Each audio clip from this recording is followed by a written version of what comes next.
SNP to back UK fracking moratorium. The SNP is to back a moratorium on fracking in the UK when the House of Commons votes on the issue on Monday. The Scottish Government has also said it will outline plans to strengthen its precautionary approach to fracking next week. Scottish Labour leader Jim Murphy has said he would not allow fracking in Scotland without sufficient safeguards. But environmental groups said Holyrood already had the power to block shale gas extraction. The Scottish Parliament currently has power over planning issues, but the Smith Commission has recommended devolution of onshore licensing and mineral access rights. However, those new devolved powers will not come to Scotland until after May's UK general election. Last week, the UK government agreed to exclude Scotland from laws making it easier for fracking firms to drill for shale gas. The UK government is pushing for the development of a shale industry in the UK, claiming it would create jobs and growth, reduce energy prices and cut the country's reliance on gas imports. Fracking graphic. But opponents have raised fears that fracking causes earthquakes, can pollute water supplies, and could lead to inappropriate development in the countryside and damage house prices. There are also concerns over the impacts for the climate of exploiting more fossil fuels. The infrastructure bill currently going through Westminster is set to allow underground access in England, Wales, and Northern Ireland but not Scotland after the UK government agreed to exclude Scotland from laws making it easier for fracking firms to drill for shale gas. SNP MP Mike Weir, the party's Westminster energy spokesman, told BBC Scotland that his party would vote in favour of an amendment to the bill which would see a moratorium put in place on onshore fracking across the UK. Impacts of exploration.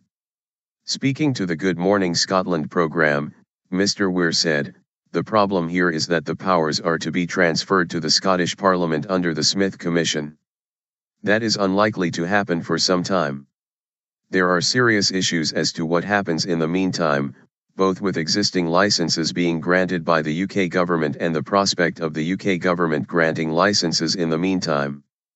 We think there should be a moratorium, which would mean that before there could be anything going forward with fracking there would have to be an assessment to take account of the impacts of exploration on climate change, environment, health and safety, and the economy."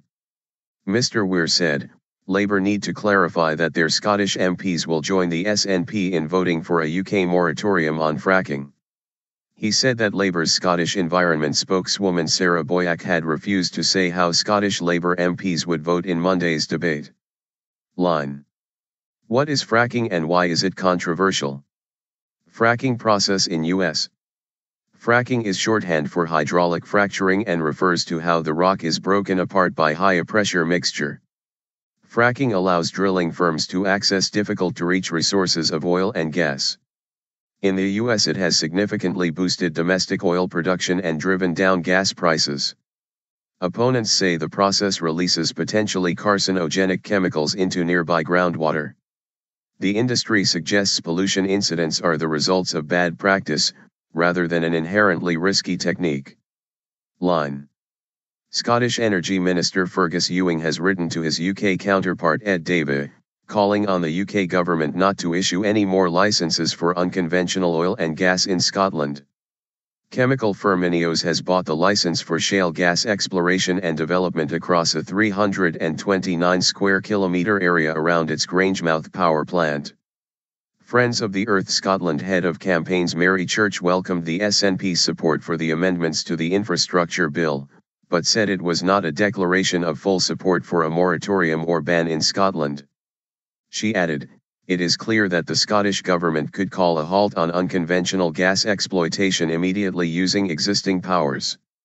It is now only a small step from this stance at Westminster to the Scottish Government implementing a moratorium on unconventional gas and fracking while they fully examine the impacts of this industry on health, climate, and the environment, and address gaps in the regulatory framework.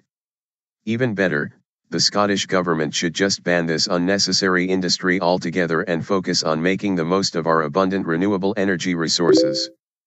WWF Scotland Director Lang Banks said, "It's now time for the Scottish Government to come off the fence and finally rule out the development of shale and other unconventional fossil fuels north of the border." Meanwhile, Mr. Murphy said that if he was in power at Holyrood after the 2016 election, he would ensure there would be no onshore fracking in Scotland until it had been shown beyond all doubt that it could be carried out safely.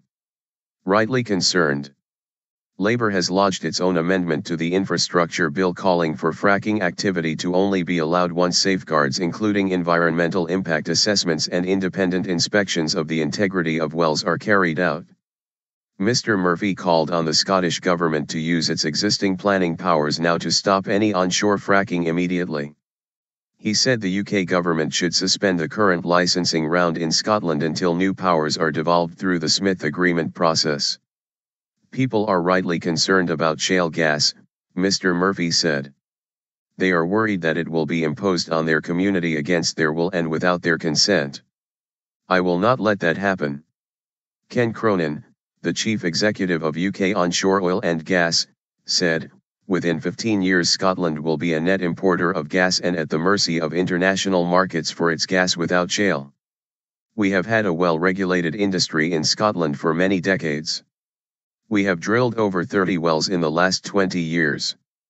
One of the first hydraulic fractures in the UK took place in Airdrie nearly 50 years ago, and fracking also took place inside the Glasgow city boundary in 1989 at Easter House. Scotland is therefore no guinea pig.